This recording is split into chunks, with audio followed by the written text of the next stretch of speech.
The greatness of a nation cannot be measured simply by the percentage of the globe its territory occupies, or by its gross national product. True greatness can be found in the strength and character of its people, and since the birth of this republic, we as a people have chosen to recognize those among us who, despite hardship, have performed their duty above and beyond expectation. Across the United States, in town squares, on public buildings, and in peaceful cemeteries, monuments stand to these individuals. More than mere decorations, these memorials serve as an inspiration to us all. They represent dedication to a cause and commitment to the preservation of our ideals of liberty, and illustrate all too well that our freedom has been purchased with patriot blood. However, there are monuments that, while just as inspiring, are not made of marble and bronze, but rather of faded ink and brittle paper. In the archives of the U.S. Army Chemical School and U.S. Army Chemical Museum, we have documents and photographs relating to the 2nd Chemical Mortar Battalion and its service in World War II and Korea. First Lieutenant Dave Goodell of Alpha Company commented on the unique history of the 2nd Chemical Battalion. The Red Dragons of the 2nd Battalion are the direct descendants of the 1st Gas and Flame Regiment, who did so much good in the Great War. But we had a weapon they didn't, the 4.2-inch chemical mortar. We were the first mortar battalion to prove what they could do. There was no book, no experience. The weapon had never been used in combat before. Nobody really knew how well it would perform or how best to use it. On 16 April 1935, the 2nd Chemical Mortar Battalion was activated at Edgewood Arsenal, Maryland, as the 2nd Chemical Battalion Motorized. It consisted at that time of a headquarters and headquarters company and Alpha Company. In 1942, after moving to Fort Bragg, the battalion's Bravo, Charlie, and Delta companies were activated along with the medical detachment. Following activation, the battalion went through several weeks of rigorous training at Fort Bragg, then later practiced firing their 4.2-inch mortars from landing crafts in Camp Carabel, Florida. While conducting training, rumors of an overseas deployment began to circulate. The 2nd Chemical Battalion arrived on the beaches of Sicily a year later on 10 July 1943 with the 45th Infantry Division. The battalion used carts to transport their mortars, though keeping up with the infantry was no easy task. The infantry traveled lightly and quick over the mountainous roads of Sicily. Back in training stateside, the infantry laughed at us as we pulled our 2-wheeled mortar carts. They made hee-haw noises and cracked jokes about jackasses pulling carts. Nobody hee-haws now. We pass infantry platoons that have fallen out beside the roads, and the guys will get up from where they're laying to help us move our carts over rough spots. They say, we want those big guns up where we need them. And we are there, ready to deliver fire when they need us. Even during the times when the 2nd Chemical Battalion was constantly on the move, the soldiers managed to find some time to sit down and cook up some food. Although it was nothing like what Mom used to make, it still managed to do the job of getting something warm in their stomachs.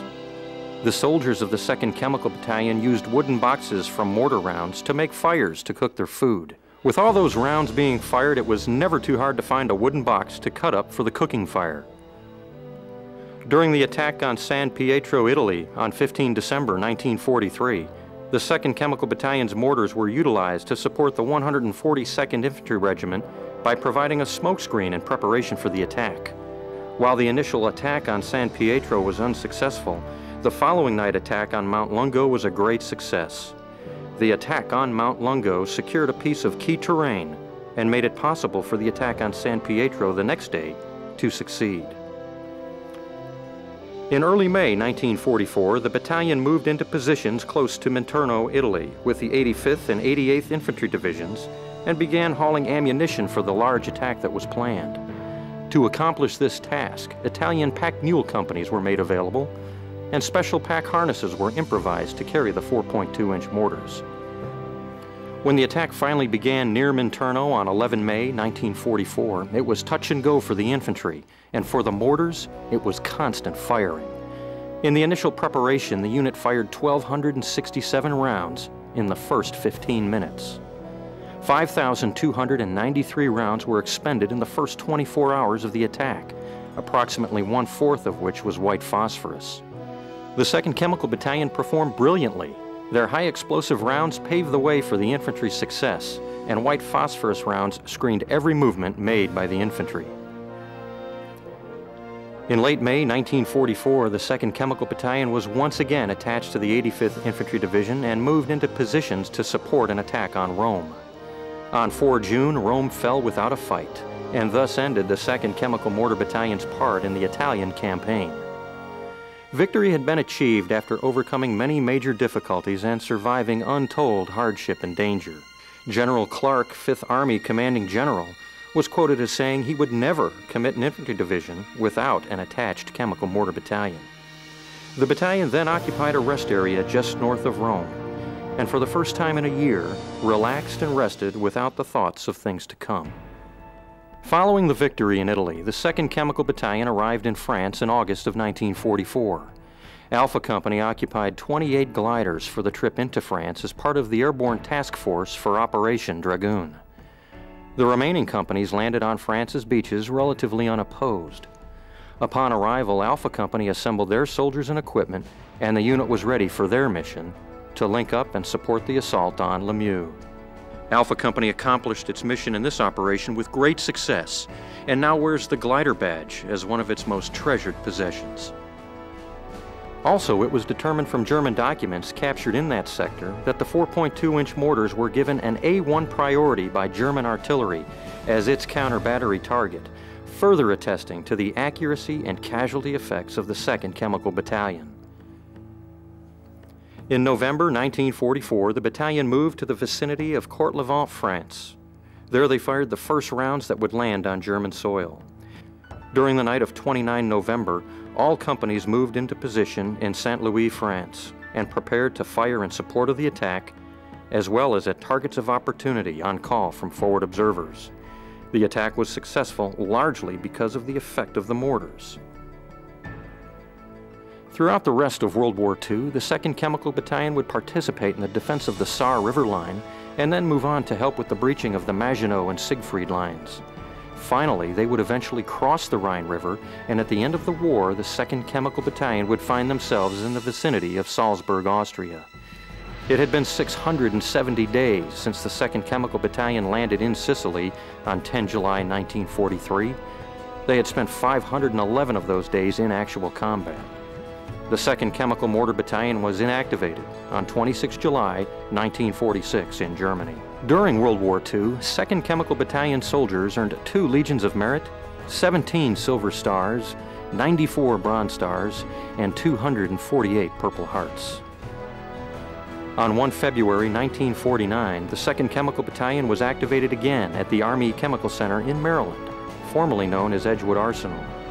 The 2nd Chemical Battalion was completing annual reserve and National Guard training requirements when North Korea attacked South Korea in June of 1950. The 2nd Chemical Battalion arrived at the port of Pusan in South Korea on 8 October 1950, and on 1 May 1951, the battalion's forward position was located in the vicinity of Chuncheon, Korea, and the battalion's rear position located in the vicinity of Incheon, Korea. Beginning 19 May, probing attacks on the defensive line became more frequent and stronger. That night, the battalion fired 2,426 rounds on the enemy, who was attempting to overrun friendly lines. The battalion's fire missions were directed primarily at scattered enemy troops, inflicting numerous casualties on those unprotected enemy personnel, as well as destroying their machine guns and mortars. Those 2nd Chemical Battalion soldiers were effectively repelling the enemy. Their mortars were beginning to show their age, and problems began to arise. The battalion desperately needed the new M30 mortar to maintain their combat effectiveness. A letter to the Chief Chemical Officer was prepared asking for the new mortars, and in July of 1952, the battalion finally received their first 20 M30 mortars. A few months after the arrival of the new M30 mortars, Charlie Company's 2nd Squad of 2nd Platoon had the distinct honor of firing the 2nd Chemical Mortar Battalion's 100,000th round on 19 September 1951. The squad celebrated this momentous occasion with a few cold ones. Lieutenant Colonel Benjamin Moore commented on the valor of 2nd Chemical Battalion, saying, "Most of the time there was an almost constant duel between the weapons on each side. artillery, mortars, and small arms day and night. The pitched battles that occurred were mostly over terrain features that one side or the other wanted to take to improve its position. These were mainly hills that dominated and offered superior observation over the line of contact, and were given such names as the Punch Bowl, Bloody Ridge, Heartbreak Ridge, Pork Chop Hill, and Old Baldy. Many smaller ones were nameless, given only a number. During these battles, some of the most intense, savage, and bitter fighting of the war took place. Throughout the Korean War, the 2nd Chemical Mortar Battalion conducted themselves with professionalism, honor, and courage. The 2nd Chemical Battalion was the last chemical mortar battalion to be phased into the infantry. They distinguished themselves to such a degree that during just one award ceremony on 7 July 1952, the battalion soldiers were presented with 1 Silver Star and 10 Bronze Stars. This is just one example of the accolades that the 2nd Chemical Mortar Battalion earned during its time serving in the Korean War. The story of the 2nd Chemical Mortar Battalion is one worth telling, and it's one that demands to be preserved. These Red Dragon soldiers exemplify the proud tradition of the Chemical Corps, and their values of sterling service, selfless sacrifice, and dedication to duty are timeless. By remembering these qualities, we are forced to uphold them, take them as our own, and strive toward excellence. Beginning in 1989, the U.S. Army Chemical Corps has honored those within its own ranks who have performed their duties in an exemplary manner. These individuals have dedicated their lives to the service of our nation through their committed work with the United States Army Chemical Corps. During their years of service, these men and women have upheld the high standards of their predecessors and have mentored and inspired a new generation of soldiers and civil servants who continue to work into the 21st century.